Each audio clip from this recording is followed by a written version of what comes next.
This episode is rated M for mature audiences. The views and opinions expressed on this show are those of the speaker and do not necessarily reflect those of the PFC Entertainment Network or any of the affiliates that make this show possible.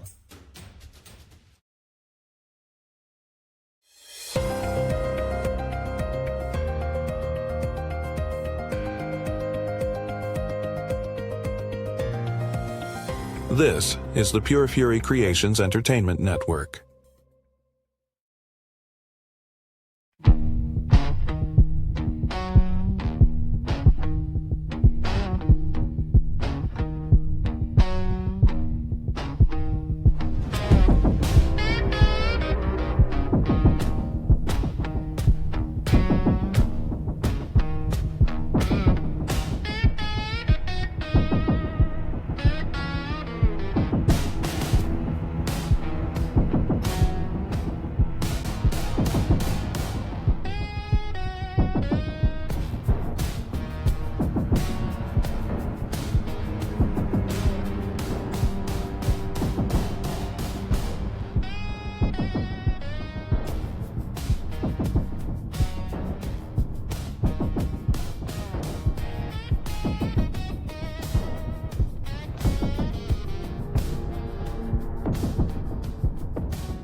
You love me in my face. Hello, welcome to episode 162 of Creepy Soup on the PFC Entertainment See, I just did Network. You can't talk about it, dummy. I didn't. Episode 162 on PFC Entertainment Network. Don't interrupt me while I'm doing the opening. Fuck you and your opening. I am Jill. I'm the hump trophy that came out of the opening.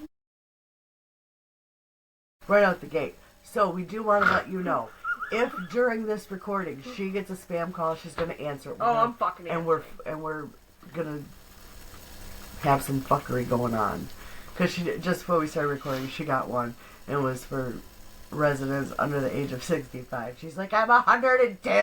I said I was 105. Oh, was it 105? Told me I don't qualify. Yeah. I guess I'm an old bitch and don't qualify for normal people shit. Yeah. So let's. People really need jobs. Oh my god! And They need to stop calling people. We were showing each other our call lists, and the spam calls, the scam likely, that spam suspected, it is insane. So if you or someone you know is one of these people, fucking stop it. I'm gonna sue. Just Fucking lose my number, guys. I mean, and I think people have gotten wise to it, because now it's like recordings. Oh my god, what is going on today? But you can hear fucking noise going on in the background. Yeah. So a lot of times what I do, I'll answer and just scream. Or I'll say like, oh my god, there's so much blood. But I'll say it like way more dramatic than that. Or, yeah. I've been there to witness it. It's not pretty. But it's like, you know what? And you can block these numbers from calling. But they always change. And they'll just get a different one. I'm sure they've got like a whole fucking... I've even texted the people back, and it's actually a number that belongs to somebody, because there's one day I'm like, you're a fucking loser, you're a piece of shit, cunt dripping, and they were like, excuse me? And I'm like, the spam call, this isn't a spam call, this is my number. And then I felt bad. I'm like, well, someone is mirroring your number to make spam calls. Like, I was really nasty in this text message. Really fucking nasty. And then I felt like a complete dick. What if they're now watching our podcast, Mom? You just told them yourself. Well, I mean, it's not a secret. If they did it. But now, up until today, they didn't know who the fuck you were. Now they do. I don't care. Good job, lady. I don't care. They don't have my address. I mean, I said I felt like a dick. So it's not... And once I realized it was... Words hurt, Mom. Once I realized it was an actual person, I apologized. Take that shit back. Oh my gosh. Shut up. Shut up. All right, so let's right off the jump get into... Right off the jump. Yep. Right out the gate. Right out the gate, right off the jump, whatever. You fuck off. Merch. If you like all the PFC stores for all the time, not just holidays, cstore.printify.me. If you like the holiday stuff, and this I believe is on the holiday, this gorgeous ass. You know what would have been fucking cute for Jason to do with this is like a Christmas version, have the skull wearing like a fucking Santa hat. Santa hat. That's an idea. There's still time. I mean, we could get like felt and sticky stuff, like like clear Velcro or something. I want it to come like that. Yeah, are you paying for it for every holiday? I'm saying we could decorate it for every holiday. No, I'm not talking about like if you know what I mean. I want to go punch you right in your suckhole. I'm talking about Jason making different fucking tapestry for every fucking holiday for other people to order, if they so choose to do so.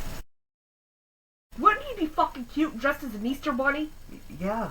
Well, see, there you go. So at Easter time, I'll get one of those headbands. You know what, bitch? Anyway, the holiday. Holiday. Shut up. That's a good movie. Is PFC Holidays 2025.printify.me. I've heard of it, but I've never seen it. You should watch it. Or if you are a fan of me and this hump trophy here, who has her own line of hump trophy merch. There's a cute little necklace. There's a crop top. And then a t-shirt maybe? It was a hoodie. I want the hoodie so bad. I don't remember. And the crop top. But it's too cold. My nips would be all out there. I'm not trying to display nothing. I mean, in that top, you would literally be displaying everything. I know. So, anyway, our merch is pfccreepysoup.printify.me. So, how are you? I'm clearly good. How are you, coffee bitch? I am, well, I got coffee, so I'm okay. I haven't had much. I'm still waiting for that iced coffee you promised me like a month ago. That you said you'd make for me. Yet here you are, not making it. I don't. You haven't been recalling a lot of shit, have you? You know what? The machine is on the fridge. You can get I'm it. not touching your shit.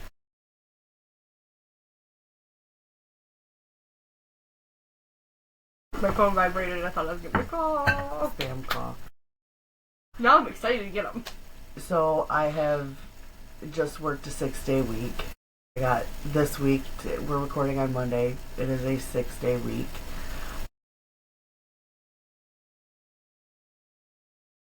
No, not thank God. Well, and the thing that sucked about the week we just had is third shift didn't come in on Friday, so we had to work an extra hour. And then Saturday, there's no shift that comes in, so we have to work an extra hour. Now, to normal people, that extra hour doesn't sound like a whole lot. But imagine a cat year. That's what it's like. It's literally the longest hour of the week. And when I have two... You're waiting to get the fuck out of there. Well, it's just... your whole body is trained to leave your job at a certain time. And then when you got it for an extra hour, your body's like, excuse me. Excuse me.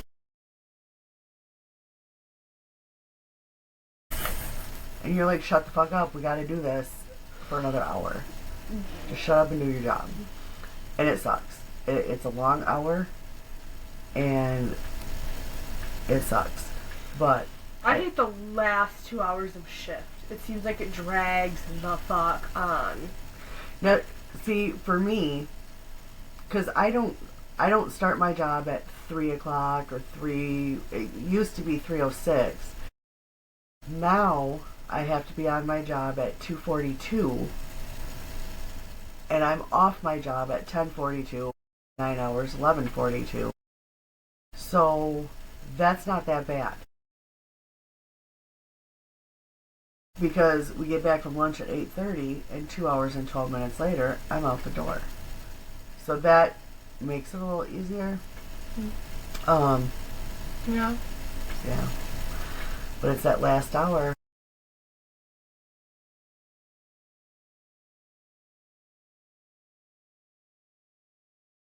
And see, a few years back, our skilled trades fought for straight eights. And with that, like I said, it used to be we got out at 11:06.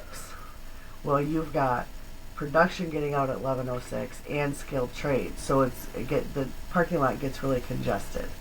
So skilled trades fought for straight eights, meaning they got out at 11, so they had a 6-minute head start on us, which is fine. They also had to start 6 minutes earlier than us. Well, then newer people that were just hired in, well, we want straight eights, and I think they thought that meant we weren't going to have to work 9 hours anymore. Wrong. And that was wrong. And us people that had been there for a while were like, that's not what that means. That's not what that means. That's not what that means. Fridays and Saturdays don't count. No. In fact, Friday before Veterans Day, third shift didn't come in. Saturday, we had to work 9 hours. And Monday, because third shift wasn't coming in for Veterans Day, we had to work 9 hours. So 3 shifts in a row at 9 hours. It's rough. That sucks. And again, I know 9 hours don't sound like a lot. Plus, I live a distance from work. I don't live right around the corner or 15, 20 minutes away. I'm like a full 45, 50 in bad weather longer. Yeah, because you minutes gotta away. go through 3 different cities. That's why.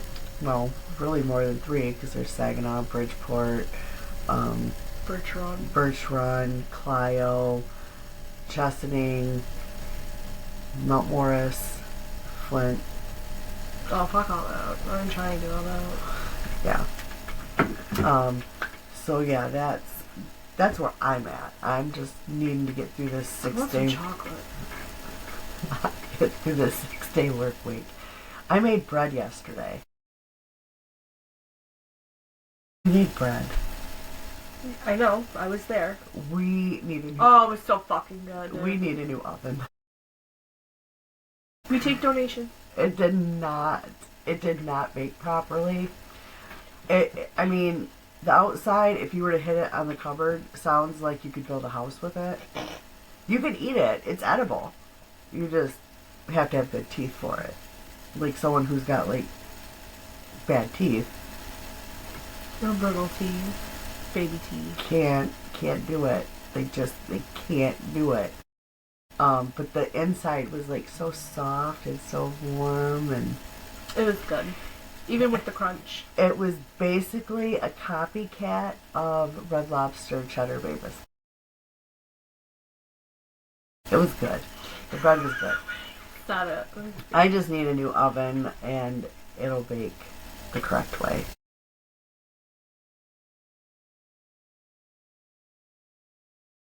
I thought it tasted great. It tasted good, but it didn't look like the loaves the lady made in the video. Well, it's fine, because the lady was annoying anyway. She was very annoying.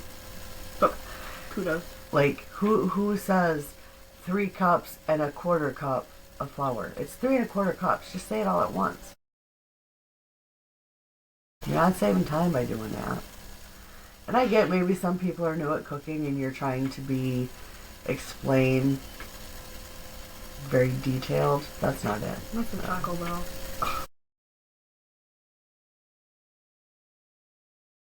You want iced coffee, you want chocolate, you want Taco Bell. Yeah.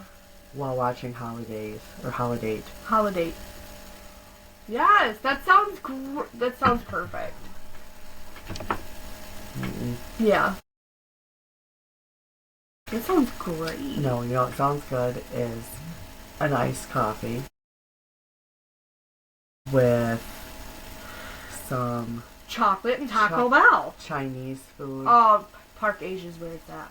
And one of Misha's cakes. Oh yeah. Yeah, German chocolate. I want a cake. I want a cake for Misha. You want a cake? Yeah. I want a cake for Misha. You want to know what I picked?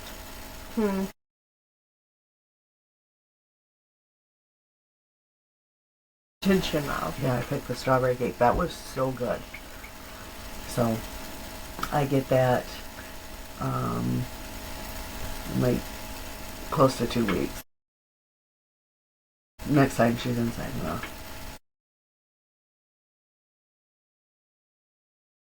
She's. Like meet her somewhere Well, instead of making you wait. I'm not taking a cake to An work. awful 2 weeks for them delicious goodnesses. If I take that into work, it's not gonna last. People are gonna molest my cake.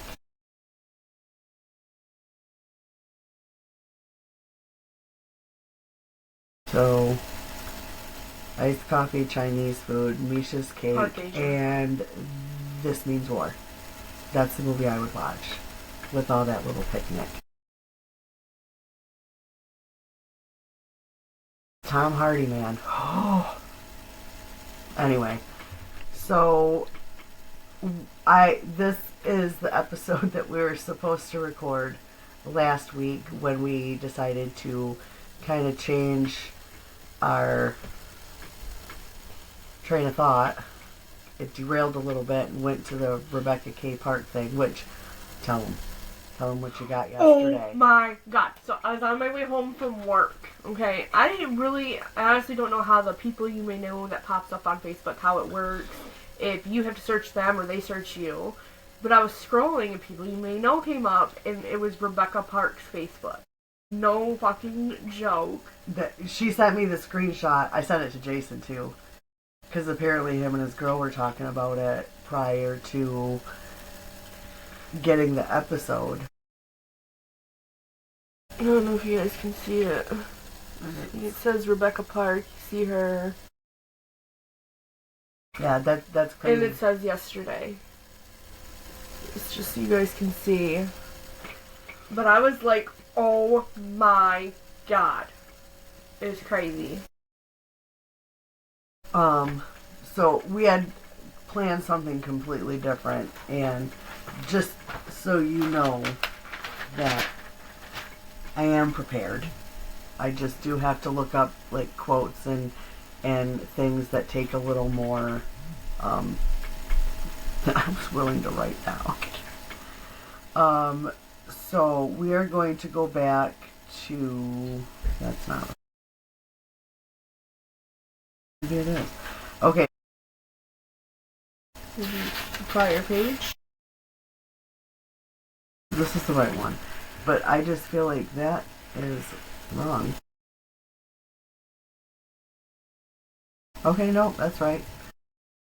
I guess I'm just old, like, I think I'm younger than I am. Okay. So, Dennis and Terry Hernandez married August 6th of 1986. And that's where I was a little confused. I'm like, that's not right. That can't be right. That's right. And they had 2 children, Dennis Jr. and Aaron. So do you know where this is going? Aaron. Aaron. Dennis was known as a hard ass and as a very aggressive personality. Dennis and Terry divorced in 1991, so they got married in 86, divorced in 91.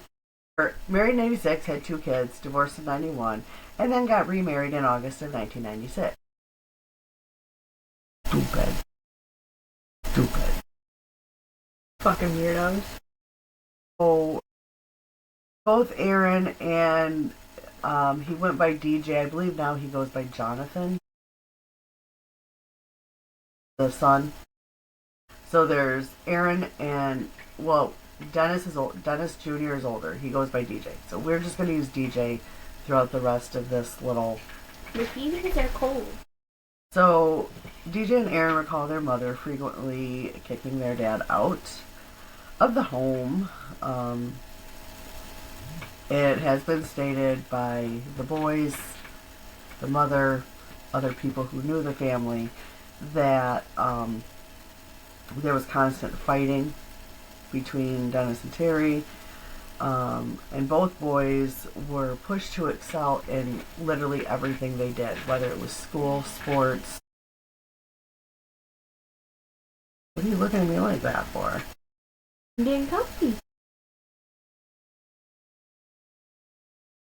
Because I'm getting you know what? I'm surprised you don't have your, as Dad calls it, your Krampus robe on. Just to read, lady. So they were pushed to excel in everything. Even sports, and later on you'll... stop that. Especially in sports. Dennis was abusive to both boys. Will you stop it? I'm trying to get through this. Listening. I got Damn, a bitch can't listen? Shit. You can listen, but don't make them faces. You're trying to be goofy. And I was trying to be cute. It's making me lose my concentration. Stop it. Look, the train derails very easily anyway, so... Whatever, squirrel. Accurate.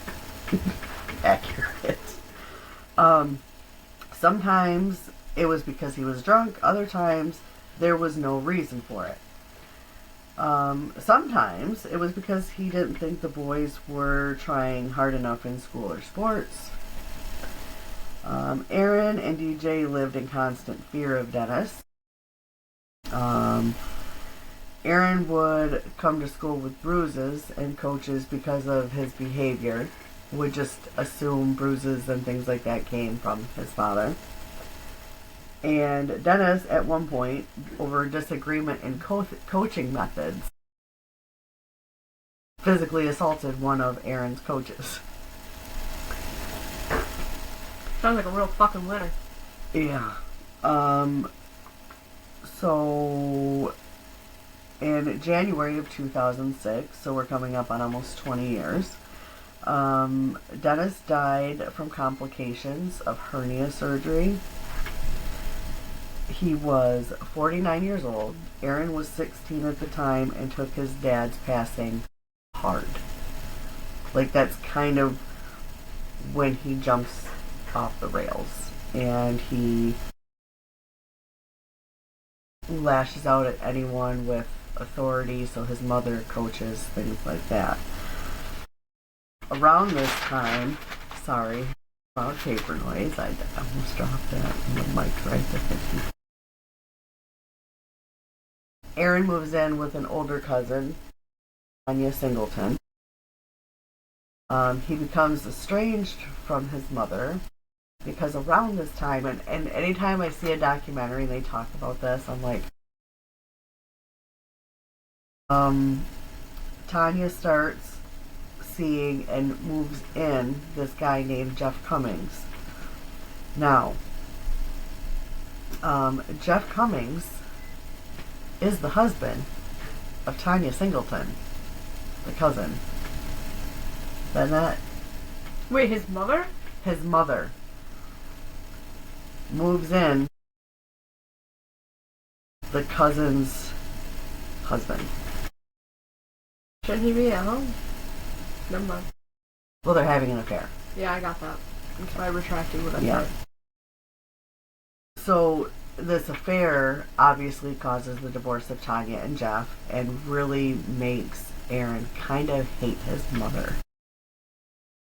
If you watch any of the documentaries, they always play a portion of the jailhouse phone calls where he says, if I was next to you, I'd punch you right now. You're pissing me off so bad. And that's paraphrasing. But you can really hear the hatred for this woman in his voice. And, he signs a contract and she wants, she's there with money, and he was like, I don't have it on me. This is over the course of my contract. That's how that works. Anyway. So, between his dad's death and the mother's affair, and he, again, in the documentaries, he's very, very close to Tanya. She's older, so she almost takes on that mother role that his mom's kind of failing at this point. Because remember, at this point, he's only 16 years old. And so, with the death of his dad, the affair, and all that, this is really when not only the drugs, but the other criminal activity starts. So, Aaron attended Bristol Central High School, the Bristol Rams, for anybody who needed to know that, or didn't know that. You're welcome. Thank you for the PSA. Welcome. He played basketball, obviously football, and ran track. Really? I know, the football thing's shocking, isn't it? It took me by total surprise. Complete. No, Aaron does have a lot of very impressive statistics over his career. I'm not going to go into that. I am going to go into a little bit of his high school statistics a little bit to let you know, like, the trajectory he was heading on, football-wise.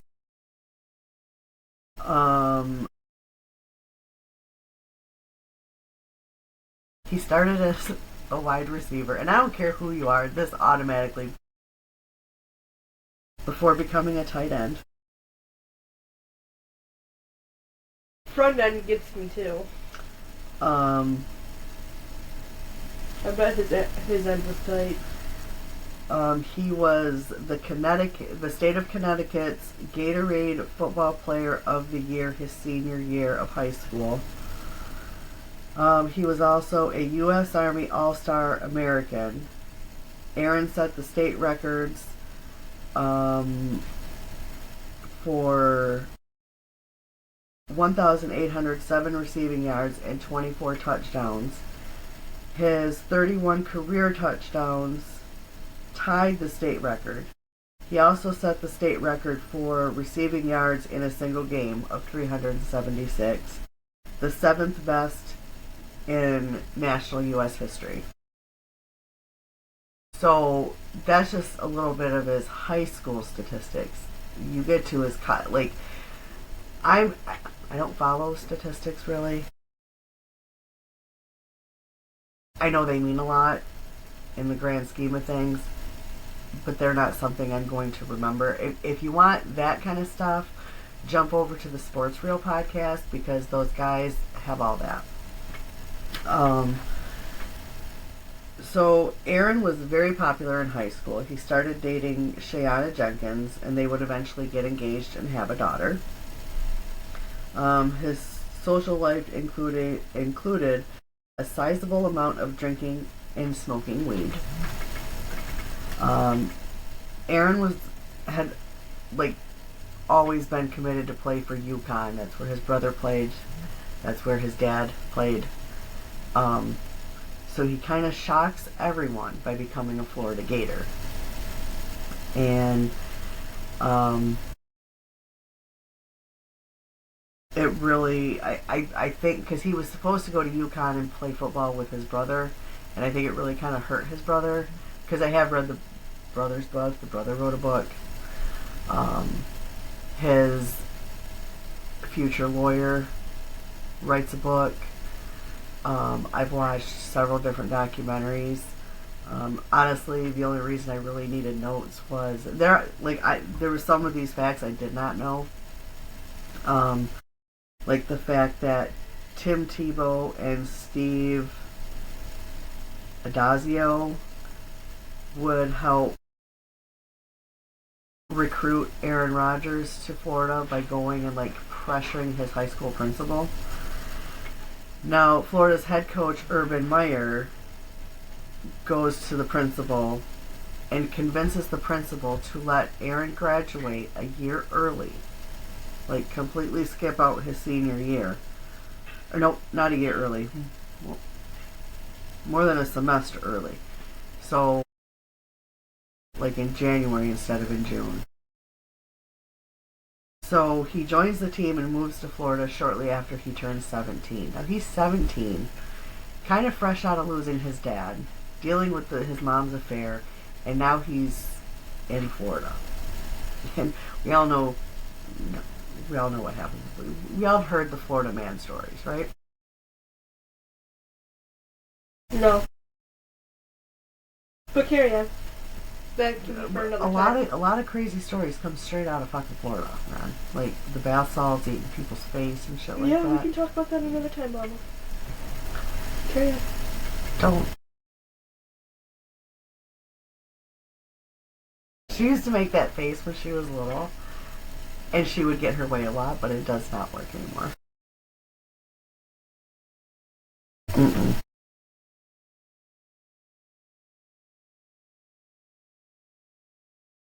And it was Aaron's principal that says that Tim Tebow and Steve Adazio were very persuasive and pressured not only him but also Aaron to join the Gators. But I mean, with stats like that, why would you not want him? You know what I mean? Like that. But you would think it wouldn't be just the Gators that would be doing it, though. I think they were the ones that went really, really hard. And the principal later states that letting Aaron graduate early and letting him go was really a mistake in hindsight. So once Aaron gets to Florida, he puts in between 40 and 60 hours a week into practices, games, team meetings, and other like events. My guess is like where players do like football camps with other kids, things like that. I don't know. It just says other events. I'm just making things up in my head. He was benched in the season opening game his freshman year because he failed a drug test. Aaron would later say that he was high every time he took the field. That's So it's the weed. it's the weed. It was the weed that made him play good. Sorry, I was trying to practice my inner Dante. It was the weed. It was the weed. I don't feel so good.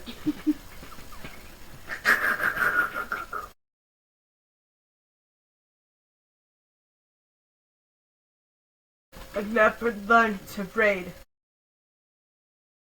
That's his words. I watched that not too long ago. So did I. It's on Tubi.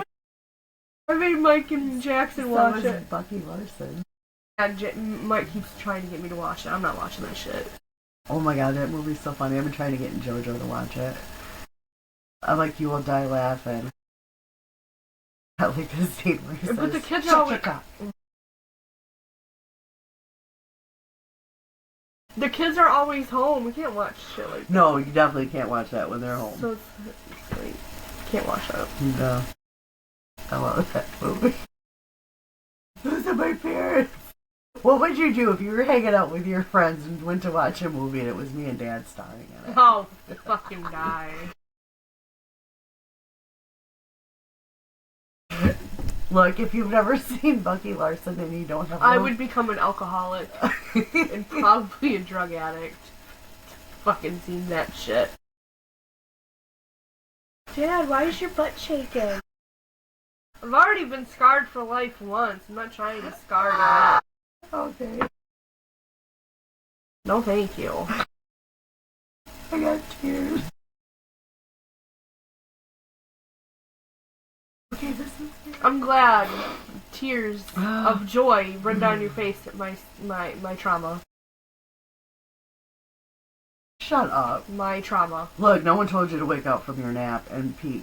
Look, Nobody told you to do that while I'm napping, knowing that naps aren't that long. you had Okay, literally just fallen asleep. There is, when you tell me to take a nap, you are not specific on the duration. Okay? You told me to take a nap. You didn't say for how long. Well, That meant 5 minutes. That's a great nap for a child. For a toddler, okay? That's a great nap. 5 minutes. That's all we need. no. No.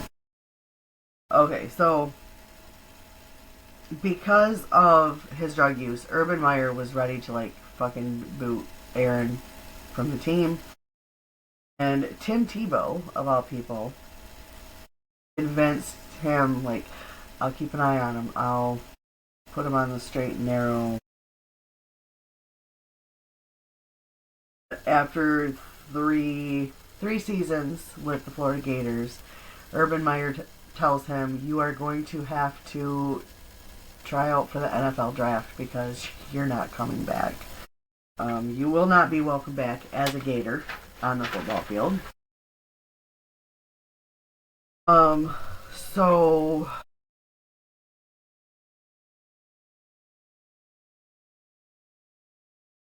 his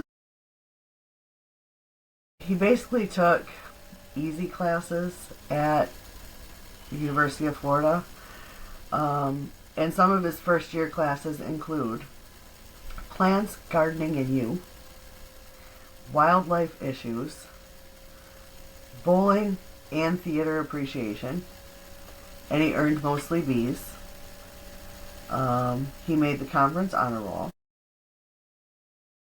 In January of 2010, announced that he would forego his senior year and enter the NFL draft. And now I want some off-season stuff, and I do have to... Do we really have to talk about off-season shit? Well, some of it was important.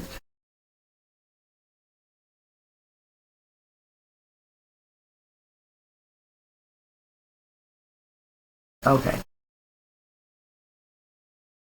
There was something important about the off-season stuff, and I don't... Oh, maybe it was off-field. He was always trying to be the life of the party. Urban Meyer later states that he had found Aaron to be a distressed person when he arrived on campus. Because again, he's kind of straight off from losing his dad. That he took hard.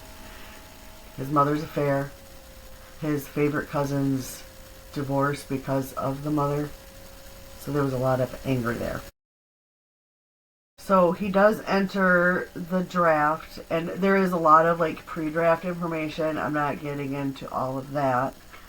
So he is a 4th round pick for the New England Patriots. Yeah, tell them how you really feel, Ma. I don't like them. That's how I feel. That's how I feel. He was the 113th pick overall. Now, what's sad about that is he did have very impressive stats. Because of the weight. At Florida, and of course his high school stats, very impressive. So at just 20 years old, he is drafted to the New England Patriots. He was considered to be, because his position at this point was... Bless you. You got one more in there? I don't know. Okay. They sneak up on a bit. Yeah, they do. You should have heard me in the shower yesterday. They were coming out left and fucking right. I don't know what happened. You're allergic to water. I love water. Soap. You're allergic to soap. I love soap.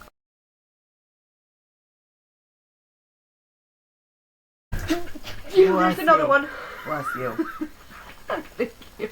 Remember how Bentley, when he was a baby, would sneeze like 5 or 6 times? It was always... No, he would always do it in 3s. So we always would call him Baby Sheldon. I thought it was more than that. I mean, he'd do it more after, but they would always come 3 in a row. Okay, so Aaron was considered to be... Because...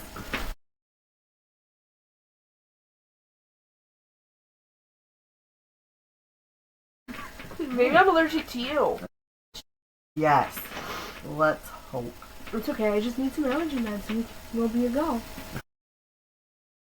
So he was considered to be... His position was tight end. He was... Now look, in some of the documentaries, that may not have been the case. Yeah, I know. He was considered to be like a top prospect for his position, but most teams didn't want him because he was a problem. Everybody smokes. Who gives a fuck? Right. Well, I mean, I don't. I don't anymore.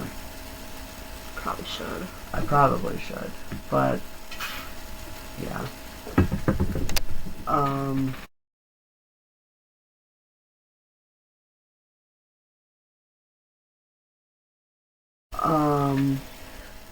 So his draft stock plummeted due to multiple off the field issues during college. multiple failed drug tests, character concerns, kind of made a lot of professional teams not want him. They wanted him for his stats, but they didn't want his baggage. Everybody has baggage.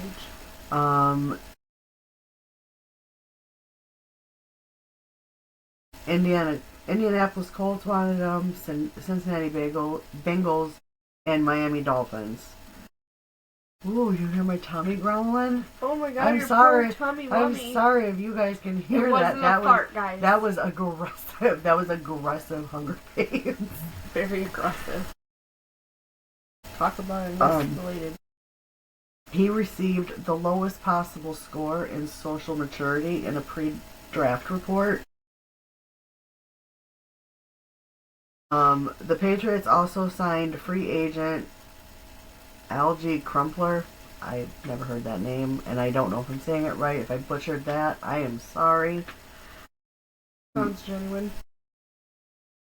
And they both selected Aaron and Ron Gronkowski. I think his first name is Ron, right? I think it is. Yeah, Rob. One letter off. I know he's known as Gronk. That's all I know. First names, I don't really give a shit.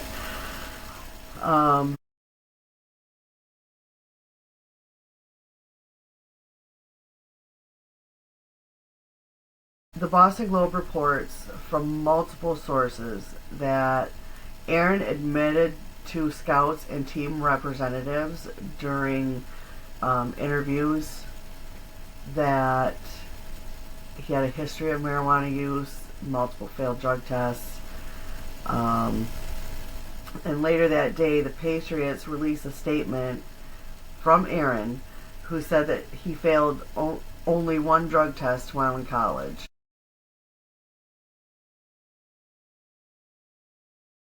So we don't believe that. Patriots owner Robert Kraft later said that the Patriots drafted him after he gained their trust and told them they had absolutely nothing to worry about. Okay. Go liar and piece of fire. Right. In 2010, Aaron made his professional debut in the Patriots season opener against the Cincinnati Bengals with a 38-24 victory. He was the youngest player in 1960 to have more than 100 receiving yards in a single game. He had a 14-2 record for the 2011 season. For the season, in 2011, he underwent hip surgery after a week 15. Player you are describing is Aaron Hernandez. No! Why is that going off? I did not touch... I know I'm... That's that fucking AI Gemini shit that just popped up on my phone, and it said that the player I was describing was Aaron Hernandez.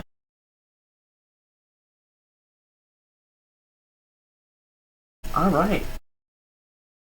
So in 2012, it signed Aaron to a 5-year, $39.58 million contract with a $12.5 million signing bonus. And out of that signing bonus, he gave $50,000 to a charity named for the late wife of the Patriots owner. I did not write her name down. So Why for the he played for the Patriots. Well, that was nice. Robert Kraft probably really saved his bacon as far as, having him come to the team with his troubled ass.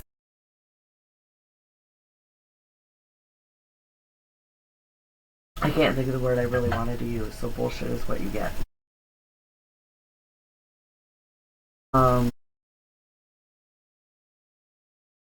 Again, there's a whole thing on his NFL career statistics. I am not reading those. So some of his legal issues was he was in a bar fight in 2007 in Gainesville. He was 17. He had consumed 2 alcoholic drinks with Tim Tebow and refused to pay the bill and sucker punched the manager and left. Now, when he sucker punched the guy. He hit him in the side of the head and he ruptured his eardrum. In 2007, and this information is from Wikipedia, just so you know. The other information in this is from, I have watched, I'm going to say, because I've said this before, I listen to things at work, so I try to put things on that I don't have to watch, and I have listened to In the Mind of Aaron Hernandez probably 12 times on Netflix. Can we say obsessed with it? Well, it's an interesting case because you hear this very talented, very, very fucking talented football player who, in all honesty, should right now be considering retirement, maybe. Yeah, like right now, because he started in 2010. We are now in 2025. That's 15 years. That's a good ass career. Like maybe in the next couple of years, considering retirement.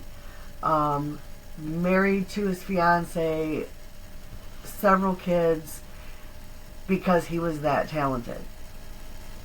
But the road he went down instead kind of changed that. He let his father's death get in the way of him living. Yeah, I think that has so much to do with it. And also because in multiple documentaries, I know at least two, one on Netflix, and there's another one where a friend of his from school and him, the guy claims, of course, there's nothing to back up his claims. But I would have to think they don't have just anybody on these documentaries, where he does say that over the course of their high school career, they were lovers. Friends and lovers. And lovers and that's in the Aaron Hernandez documentary. That's how the guy actually kind of comes out to his dad when, after Aaron's death, they're talking about how, well, actually even before Aaron's death, I believe, some radio show outed Aaron about not being a tight end.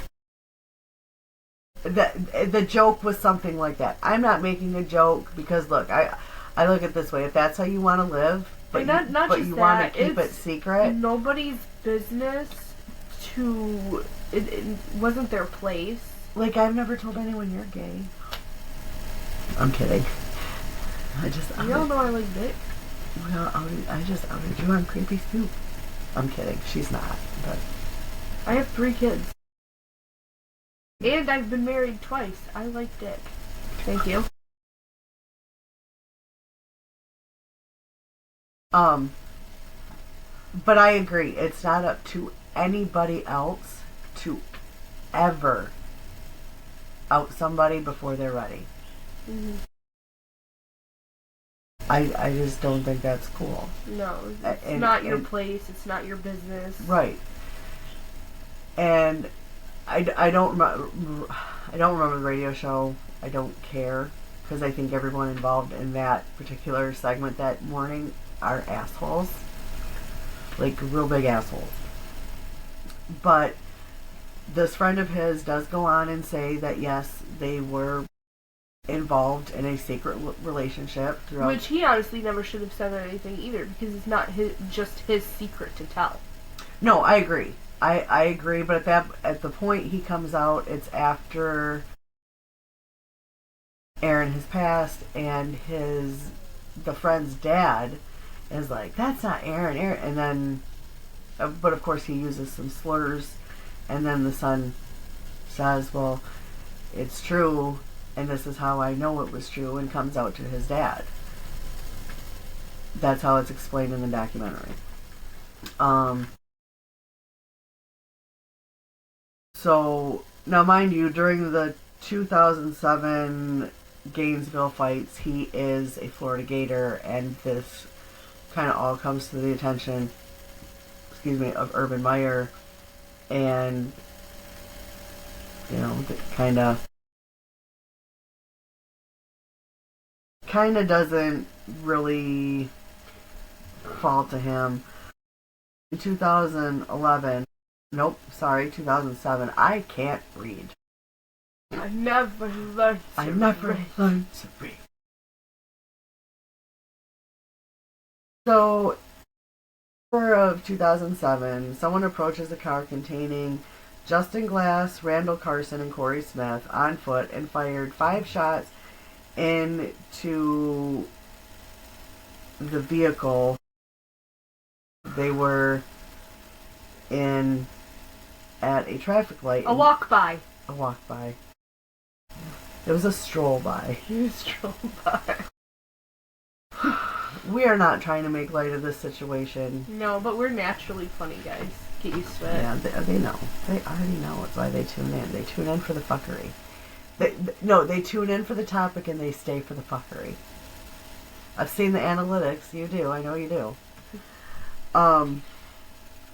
So, Corey Smith was shot in the back of the head, and Justin Glass was shot in the arm. Both men survived, thankfully. Randall Carson, he was in the back seat. He was unharmed, thankfully. And they told the police that the shooter was a Hawaiian or Hispanic male with a large build. And he had many tattoos. And he actually picked Aaron's picture out of a police lineup.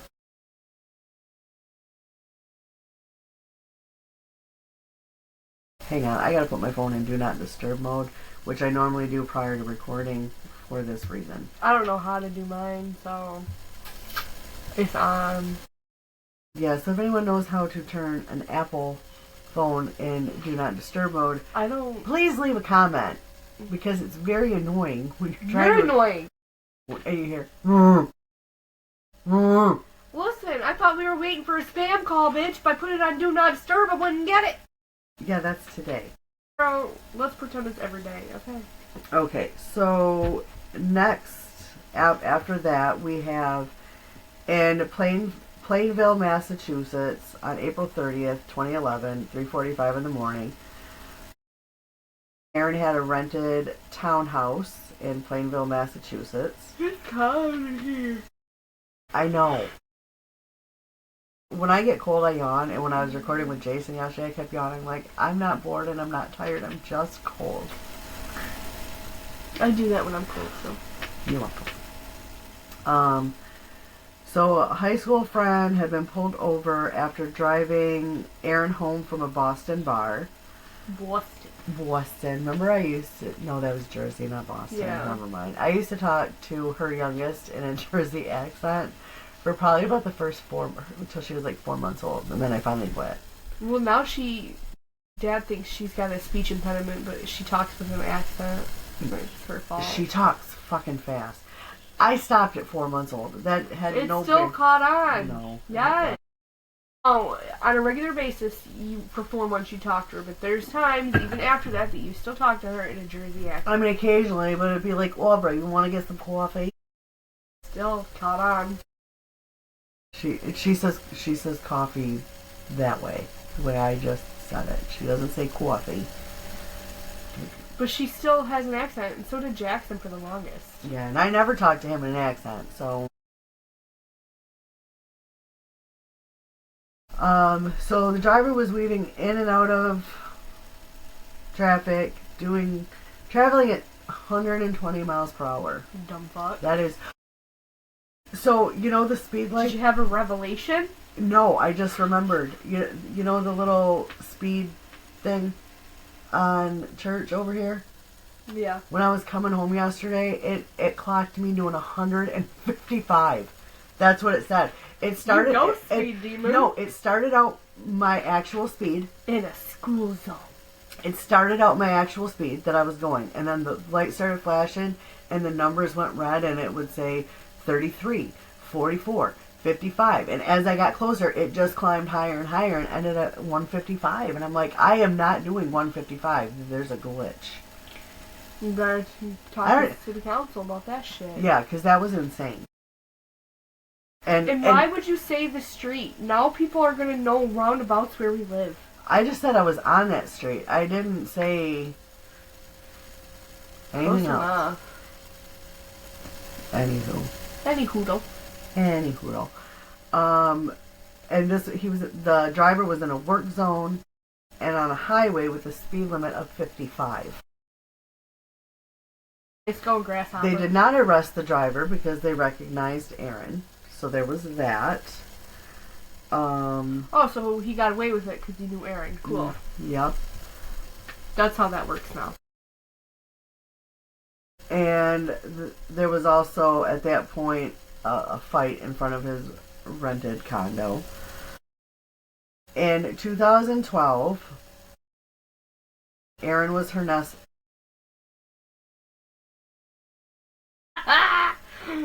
Words are hard. I don't even know what that word was. I thought you were going to say Ernesto. That may have been where I was starting with that, but that's not what I meant. Ernesto.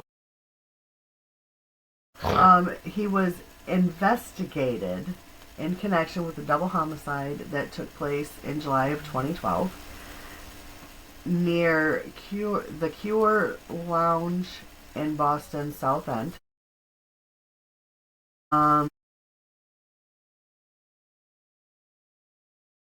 They're from Cape Verde.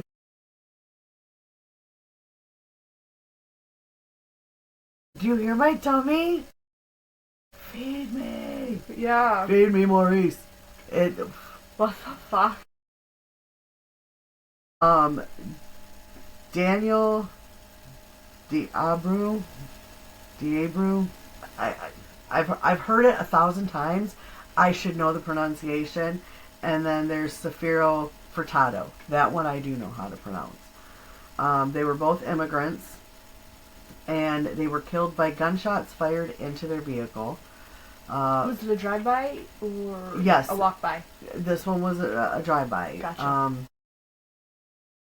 Witnesses saw a silver SUV pull up to them, and someone yelled racial slurs, and then they fired 5 shots into the car. What's up with these 5s? I don't know. Maybe that's his lucky number. I mean, his jersey number was 81.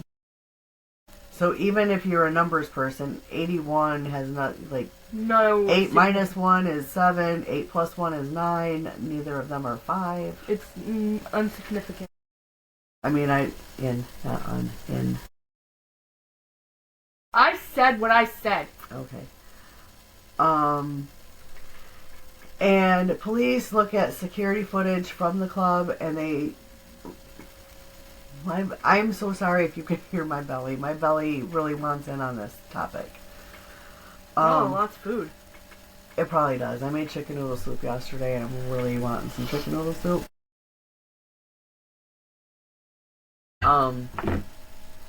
And they thought it was just a coincidence that Aaron happened to be at the club the same night at the shooting. But 2 years later, he was indicted on the murder charges for the killing of Diabru and Furtado, and with additional charges of armed assault and attempted murder associated with shots fired at the surviving occupants in the vehicle. I don't remember surviving occupants, but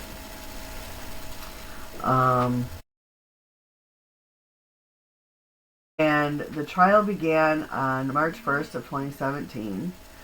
The prosecution was strongly based on the testimony of Alexander Bradley, which they shouldn't have, because Alexander Bradley is no fucking angel, and well, we'll get to Alexander Bradley momentarily. So, Aaron's attorney for this case was Jose Baez, which, if you remember, he was the lawyer for Mom of the Year, Casey Anthony. I mean, look, if you've got a case that you, even if you're guilty and you want to walk away from it, he's the lawyer to get. Because I'm not going to go through all of the details because there was security and they talk about one of the victims possibly spilled a drink on Aaron, causing him to lose his shit and kill them, which... Yeah, because that's a reason to kill somebody.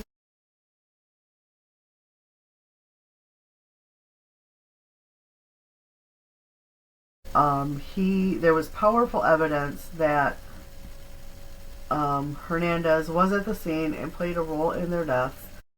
But on April 14th, so about a month and a half after it starts, was acquitted of the murders and most of the other charges and found guilty of illegal possession of a handgun.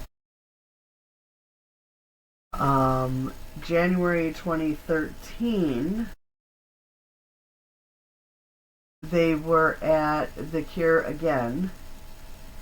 So this is a year after the double homicide, but before the trial. Aaron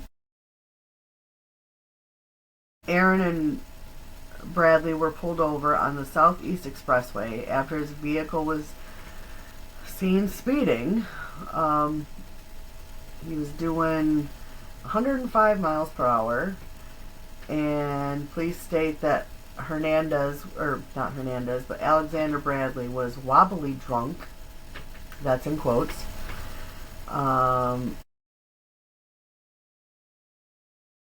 Aaron pulls the "I am Aaron Hernandez" to try to get his friend out of trouble.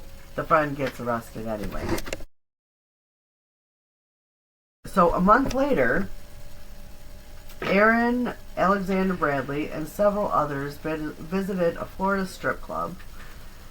And their bill at this strip club totaled $10,000. I need to be a stripper. Well, Aaron starts to get paranoid that the two people across from them are plainclothes police officers. And Alexander later recalls telling Aaron that they were probably tracking the pair because they recognized them from the double murder. So, over the next 3 months, Alexander and Aaron are exchanging over 500 text messages in these 3 months. Some of them included death threats, extortion attempts, and things like that. And trying to figure out the date. On February 13th, Alexander says he woke up in a car with Aaron pointing a gun at his face. The next morning, police find Alexander Bradley laying in a parking lot, bleeding from a bullet hole between his eyes. He survived, but lost sight in his right eye, and he did not want to cooperate with police because he wanted revenge. So I'm going to try and wrap this up a little quicker because we are over an hour into this. But this is such a detailed case, and well, I told you it should be a two-parter. I told you that. I mean, maybe we should go ahead and stop this and do a a part 2, and we'll get that out hopefully a day or two after this one drops, so that you don't have to wait too long for the 2 parts. Because I don't want to just gloss over what happens to Odin Lloyd. By any means. I mean, not that any of the victims aren't important in this, but I think he gets so lost in the stardom of Aaron Hernandez that people forget he had a mother. He had a girlfriend who If you don't know the case, his girlfriend and Aaron Hernandez's girlfriend were sisters. So, we are going to go ahead and stop this now and give you a part 2 in a couple of days. So, until that episode drops, behave, be good. Coming from you. Right. Trauma bond with anyone you can. Because, strangers, whoever, doesn't matter. But, bye.